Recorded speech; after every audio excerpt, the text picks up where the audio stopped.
నమస్తే, welcome to 99 TV. Gaza మారణహోమం వెనుక US corporate దిగ్గజాలు. ఒక భయంకరమైన రిపోర్ట్, యుఎన్ రిపోర్ట్, ఐక్యరాజ్య సమితి రిపోర్ట్ అనమాట. ఇది ఒక special report. It list companies complicit in Israel's genocide who are they అనే పేరుతో ఒక రిపోర్ట్ రిలీజ్ చేసింది. కళ్ళు చెదిరిపోయే వాస్తవాలు, కార్పొరేట్ దిగ్గజాలు ఎలా గాజా మారణహోమం వెనుక ఇజ్రాయెల్కి సపోర్ట్ చేస్తూ వస్తున్నాయనేది ఈ రిపోర్ట్ సారాంశం. ఇది రిపోర్ట్లో పేర్కొన్న అంశాలు, అవన్నీ నిజమా కాదా మనకి తెలియదు. ఆ రిపోర్ట్ దేన్ని బేస్ చేసుకుని ఈ రిపోర్ట్ తయారు చేశారనేది కూడా తెలియదు. మొత్తానికి ఇది యుఎన్ దగ్గర టేబుల్ అయిన రిపోర్ట్. ఒకసారి కనుక చూస్తే మొత్తం ఇది ఆక్యుపైడ్ పాలస్తీనియన్ టెరిటరీ అంటే ఇజ్రాయెల్ ఆక్యుపై చేసుకుందనమాట. Occupied Palestinian territory. దాంట్లో పాలస్తీనీయుల మీద జరిగిన జెనోసైడ్, వార్, మారణహోమం గాజాలో జరిగింది. ఇదంతా కూడా ఇంటర్నేషనల్ లాకి, అంతర్జాతీయ న్యాయ సూత్రాలకు విరుద్ధంగా వాటిని ఉల్లంఘించి మరీ ఇజ్రాయెల్ తెగబడి ఈ మారణహోమం సృష్టించిందనేది ఈ రిపోర్ట్ సారాంశం. దాంట్లో ఏం రాసుకుంటూ వచ్చారు అంటే ఆ రిపోర్ట్లో చాలా ఇంపార్టెంట్ ఎక్స్పర్ట్ ఒపీనియన్ కూడా ఉంది. రీజనబుల్ గ్రౌండ్స్ ఉన్నాయట. ఆ ఎక్స్పర్ట్ ఒపీనియన్ ఏం చెబుతోందంటే ఇజ్రాయెల్ యొక్క ఇన్వాల్వ్మెంట్కి సంబంధించి రీజనబుల్ గ్రౌండ్స్ అన్నీ కూడా ఉన్నాయి మా ఫైండింగ్లోని. మరి వాళ్ళు ఎవరో, ఆ టీం మెంబర్స్ ఎవరో, ఆ రిపోర్ట్ తయారు చేసిన వాళ్ళు ఎవరో బయటికి తెలియదు. రిపోర్టు ఒకటి మాత్రం గాజాలో మారణహోమం జరుగుతోంది అంటే ఇజ్రాయెల్ తన మనుగడ కోసం చేస్తున్న పోరాటం ఉధృతమయ్యేసరికి హఠాత్తుగా ఈ రిపోర్టు ప్రజల్లోకి వచ్చేస్తుంది. ప్రజల్లోకి వచ్చి ఏం చెబుతోంది, గాజా మారణహోమం వెనుక దుర్మార్గంగా ఇజ్రాయెల్కి సహకరించిన కార్పొరేట్ దిగ్గజాలు ఏ రూపంలో సహకరించాయని కూడా చెప్పుకుంటూ వచ్చారు ఈ రిపోర్ట్లో.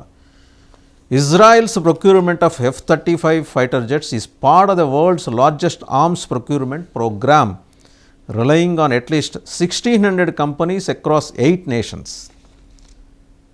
8 దేశాల్లో ఉన్న 1600 కంపెనీలకు పైగా ఈ లార్జెస్ట్ ఆర్మ్స్ ప్రొక్యూర్మెంట్కు సహకరించినవి ఇజ్రాయెల్ F-35 ఫైటర్ జెట్స్ తీసుకుంటానికి అనేది ప్రస్తావన చేస్తూ it is led by US based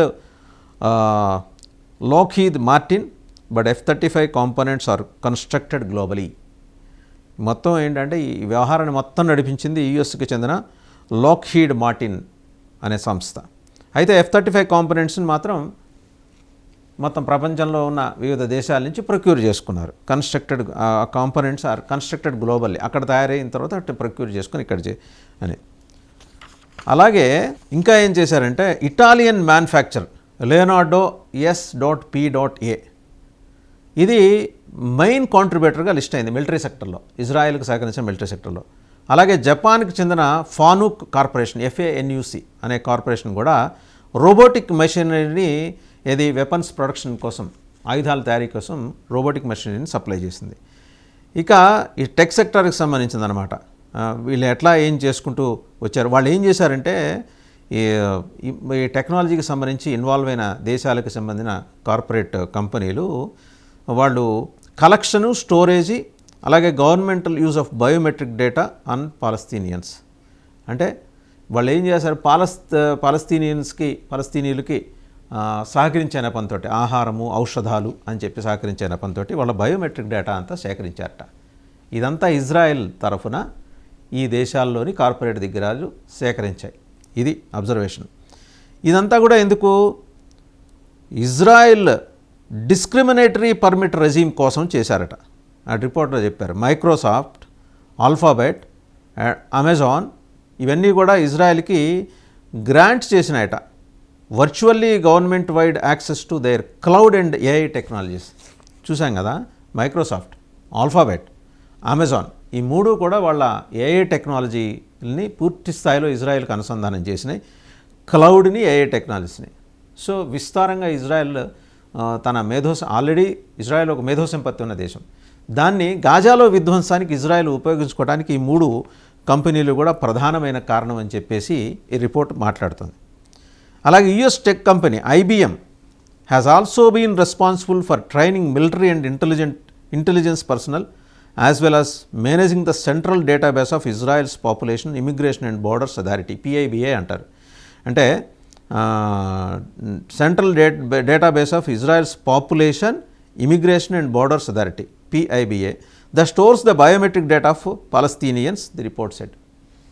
చూసారా ఆ రిపోర్ట్ ఇంకా ఏం చెప్పిందంటే IBM అట మిలిటరీ ఇంటెలిజెన్స్ పర్సనల్, ఇజ్రాయెల్కి చెందిన మిలిటరీ ఇంటెలిజెన్స్ పర్సనల్కి IBM ట్రైనింగ్ ఇచ్చిందట.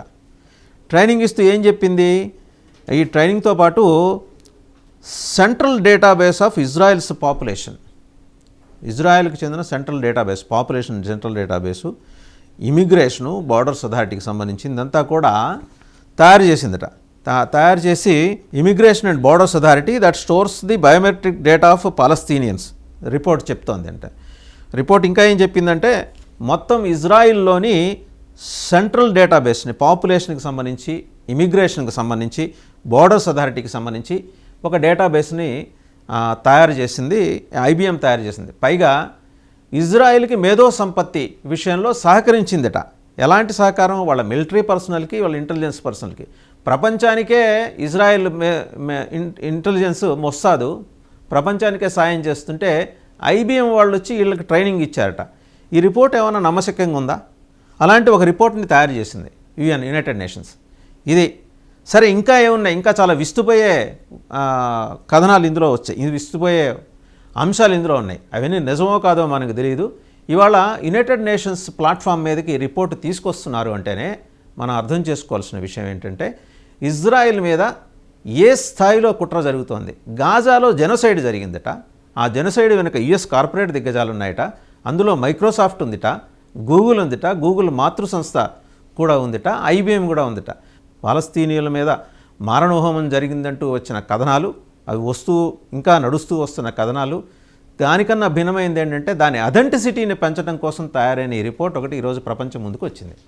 ఏమాత్రం నమ్మశక్యం కానీ ఈ రిపోర్ట్ చదువుతుంటే గూజ్ బంప్స్ వస్తాయి. ఓహో, యునైటెడ్ నేషన్స్ ఆధ్వర్యంలో కూడా ఇలాంటి రిపోర్ట్స్ తయారవుతాయా అని. కానీ తయారవుతున్నాయి అని చెప్పడానికి ఇది ఒక ఉదాహరణ. అలాగే US software platform Palantir Technology expanded its support to the Israel military since the start of the war on Gaza in October 2023. So ఇదొక విస్తుపోయే ఇంకో కథనం అనమాట. ఎలాగా, US సాఫ్ట్వేర్ ప్లాట్ఫామ్ ఒకటి ఉంది, Palantir Technology. వాళ్ళు వాళ్ళ సహకారాన్ని ఇజ్రాయెల్ మిలిటరీకి అందించడం ఎప్పటి నుంచి మొదలెట్టారు? 2023 October, start of the war on Gaza. 2023 అక్టోబర్లో గాజా మీద వార్ సందర్భంగా ఈ US software platform Palantir technologies వాళ్ళ సాంకేతిక సహకారాన్ని ఇజ్రాయెల్ మిలిటరీకి అందించారట. ప్రపంచానికే ఇజ్రాయెల్ తన సాంకేతిక సహకారం అందిస్తుంటే రీజనబుల్ గ్రౌండ్స్ కూడా ఉన్నాయట ఈ రిపోర్ట్ చెప్పిన దాని ప్రకారం వాళ్ళ దగ్గర. ఈ కంపెనీ ఏది Palantir టెక్నాలజీస్ వాళ్ళు ఆటోమేటెడ్ వాళ్ళు ఏం చేశారంటే ఆటోమేటిక్ ప్రెడిక్టివ్ పోలీసింగ్ టెక్నాలజీ ఇజ్రాయెల్కి అందజేసారు. అలాంటి టెక్నాలజీ భారతదేశం లాస్ట్ 2021లోనో 2022లోనో మనం అలాంటి టెక్నాలజీని ఇజ్రాయెల్ నుంచి దిగుమతి చేసుకున్నాం. మరి ఈ కంపెనీ వెళ్ళి వాళ్ళకి ఎట్ట ఇచ్చిందో ఇప్పుడు అర్థం కావట్లా. ఏంటది, దాని పేరు వాళ్ళు చెప్తున్నది automatic predictive policing technology. Already మన దగ్గర ఉంది భారతదేశం దగ్గర. భారతదేశం ఇజ్రాయెల్ నుంచి దిగుమతి చేసుకుంది. మరి ఇజ్రాయెల్కి ఇవాళ హఠాత్తుగా ఈ కంపెనీ వచ్చి 2023లో ఇవ్వటం ఏంటి? మనం 2021 22లోనో ఇది ప్రొక్యూర్ చేస్తున్నాం ఆల్రెడీ. మరి ఈ టెక్నాలజీ ఎక్కడి నుంచి వచ్చింది? ఇజ్రాయెల్కి ఆర్టిఫిషియల్ ఇంటెలిజెన్స్ సిస్టమ్స్ ఉన్నాయి. లెవెండర్ అని, గోస్పెల్ అని, వైరిస్ డాడీ అని, వీటి ద్వారా కూడా ఈ టార్గెట్స్ని జనరేట్ చేసుకోవటం, ఫిక్స్ చేసుకోవటం, వాటిని రీచ్ అవటం, ఆ లక్ష్యాలను ఛేదించడం, ఇలాంటి కార్యక్రమాలన్నిటికీ కూడా ఈ Palantir టెక్నాలజీ సహకరించిందిట. ఇంకా అదర్ కంపెనీస్ ఏమున్నాయంటే Caterpillar, Leonardo and Rada electronic industries, అలాగే సౌత్ కొరియాకు చెందిన HD హ్యుండై, స్వీడన్కి చెందిన Volvo group, which provide heavy machinery for home demolitions and the development of illegal settlements in the West Bank. ఈ మూడు అంట పనిగట్టుకొని వచ్చి ఇజ్రాయెల్కి ఎట్లాంటి సహకారం అందించాయంటే ఈ మూడు కంపెనీల గురించి. వీళ్ళందరూ ఏంటంటే హోమ్ డిమాలిషన్స్కి, భారీ స్థాయిలో ఇళ్ల విధ్వంసానికి ఉపయోగపడే హెవీ మెషినరీని ఇజ్రాయెల్కి అందించాయట. ఇదంతా ఎక్కడ చేశారు? వెస్ట్ బ్యాంక్లో ఇదంతా ఈ విధ్వంసం ఇజ్రాయెల్ ఆధ్వర్యంలో జరగడం కోసం వీళ్ళు శాయశక్తులా కృషి చేసి వాళ్ళు చెమటోడ్చి మరీ హెవీ మెషినరీ ఇజ్రాయెల్కి అందించారట. ఇది రిపోర్ట్. ఇక రెంటల్ ప్లాట్ఫామ్స్ బుకింగ్, ఇంకా ఎయిర్బిఎన్బి, ఇవి కూడా illegal settlements by listing properties and hotel rooms in Israel occupied territory. Rental platforms దీని గురించి కూడా ప్రస్తావన ఉందన్నమాట. అలాగే రిపోర్ట్ పేరు ఏంటంటే, రిపోర్ట్ ఇంకా ఏం చెప్పిందంటే, యుఎస్కి చెందిన డ్రమౌండ్ కంపెనీ, అలాగే స్విట్జర్లాండ్కి చెందిన గ్లెన్సోర్, వీళ్ళని ప్రైమరీ సప్లయర్స్గా చూపించింది. ఎవరికి? ఇజ్రాయిల్లో పవర్ జనరేషన్ కోసం కోల్ సప్లైకి ప్రైమరీ సప్లయర్స్గా వీళ్ళిద్దరిని ఐడెంటిఫై చేసి, ఈ రెండు కంపెనీలు ఐడెంటిఫై చేసింది. Originating primarily from Colombia. వీళ్ళు బేసిక్గా కొలంబియాకి చెందిన కంపెనీలు అనమాట ఇవి. సరే, ఇంకా చూస్తే అగ్రికల్చర్ సెక్టర్కి వస్తే, China's Bright Dairy and Food is a majority owner of Tnuva, Israel's largest food conglomerate which benefits from land seized from Palestinians in Israel's illegal outposts. ఇంకా అగ్రికల్చర్ సెక్టర్కి వచ్చేప్పటికీ చైనాకి చెందిన బ్రైట్ డైరీ అండ్ ఫుడ్, ఇది ఒక majority owner of Tnuva, Israel's largest food conglomerate అనమాట.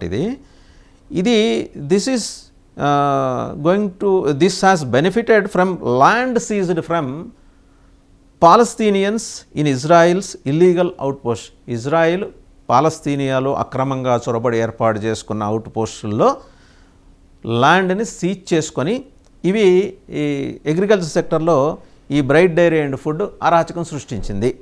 ఇదొకటి. ఇక నెటాఫిమ్ ఇంకో కంపెనీ ఉంది, డ్రిప్ ఇరిగేషన్ టెక్నాలజీ. అది 80% ఓన్డ్ బై మెక్సికోస్ ఆర్బియా అడ్వాన్స్ కార్పొరేషన్. మెక్సికోకు చెందిన ఓర్బియా అడ్వాన్స్డ్ కార్పొరేషన్ 80% ఓన్ చేసుకున్న నెటాఫిమ్ అనే ఒక డ్రిప్ ఇరిగేషన్ టెక్నాలజీ కంపెనీ. ఇదంతా ఆక్యుపైడ్ వెస్ట్ బ్యాంక్, అంటే ఇజ్రాయిల్ ఆక్యుపై చేసినట్టుగా ఆ రిపోర్టు భావిస్తున్న వెస్ట్ బ్యాంకులో ఎలాంటి ఇన్ఫ్రాస్ట్రక్చర్ ప్రొవైడ్ చేసిందంటే, వాటర్ రిసోర్సెస్ని ఎలిసిట్ చేయటం, సహజ నీటి వనరులను ఎలిసిట్ చేయడం కోసం ఉపయోగపడిందిట. అలాగే ట్రెజరీ బాండ్స్ కూడా చాలా వైటల్ రోల్ ప్లే చేశాయని ఈ రిపోర్ట్ చెప్తా వచ్చింది. అకార్డింగ్ టు ద రిపోర్ట్, వాళ్ళు ఇంకా ఏం మాట్లాడారంటే, some of the world's largest banks including ఫ్రాన్స్కి చెందిన బిఎన్పి పరిబాస్, అలాగే యూకేకి చెందిన బార్క్లేస్, వీళ్ళేంటంటే they were listed as having stepped in to help Israel to contain the interest rate premium despite a credit downgrade. ఈ రెండు బ్యాంకులు అలవిమాలిన విధంగా తక్కువ ఇంట్రెస్ట్ రేట్కి ఇజ్రాయెల్కి ఫండింగ్ చేసినాయి. సో ఇదండి. ఇంకా చాలా చాలా కంపెనీలు ఉన్నాయి. ఇంకెవరెవరు ఉన్నారంటే, US multinational investment companies BlackRock, అలాగే వ్యాన్గార్డ్, వీళ్ళు major investors behind several listed companies. ఇజ్రాయెల్లో చాలా లిస్టెడ్ కంపెనీస్లో వీళ్ళ వెనకాల ఉన్నారు. అంటే ఇజ్రాయెల్ని ఆర్థికంగా పరిపుష్టం చేయటం, సాంకేతికంగా పరిపుష్టం చేయటం, ఇజ్రాయెల్ దుర్మార్గంగా ఆక్రమించుకున్న గాజాలోని పాలస్తీనీయుల ప్రాంతాల్లో చొరబడి అక్కడ డ్రిప్ ఇరిగేషన్ సిస్టమ్స్ డెవలప్ చేసుకోవటం, వాటర్ రిసోర్సెస్ని డెవలప్ చేసుకోవటం, వీటన్నింటికి కోసం ఎన్ని కంపెనీలు వచ్చాయండి యుఎస్ నుంచి, కార్పొరేట్ దిగ్గజాలు. ఫ్రాన్స్ నుంచి వచ్చినాయి, జర్మనీ, స్వీడన్ నుంచి వచ్చినాయి, చైనా నుంచి కూడా. చివరికి బ్లాక్ రాక్ అనేది వరల్డ్స్ లార్జెస్ట్ అసెట్ మేనేజర్. వీళ్ళు this BlackRock is listed as the second largest institutional investor in Palantir 8.6%, మైక్రోసాఫ్ట్లో 7.8%, అమెజాన్లో 6.6%, ఆల్ఫాబెట్ 6.6%, అలాగే ఐబిఎంలో 8.6%, and the third largest in Lockheed Martin 7.2%, and క్యాటర్పిల్లర్లో 7.5%. ఇంత ఇన్వెస్ట్మెంట్స్ ఉన్నాయి. అలాగే ఇజ్రాయిల్తో ఇలాంటి ఒప్పందాలు చేసుకొని ఇన్వెస్ట్మెంట్స్ చేసి సాంకేతిక పరంగా, శాస్త్రపరంగా, అలాగే ఆర్థిక పరంగా, యాజ్ వెల్ వ్యవసాయంలో కూడా ఇన్ని రకాల కంపెనీలు ఇన్వెస్ట్ చేస్తున్నాయి కదా, ఇజ్రాయెల్ ద్వారా లాభపడుతున్నాయంటే ఖచ్చితంగా లాభపడుతున్నాయి అని ఈ రిపోర్ట్ చెబుతుంది. సో మిగిలిన చాలా ఇంట్రెస్టింగ్ ఆస్పెక్ట్స్ కూడా మనం నెక్స్ట్ ఎపిసోడ్లో మాట్లాడుకుందాం.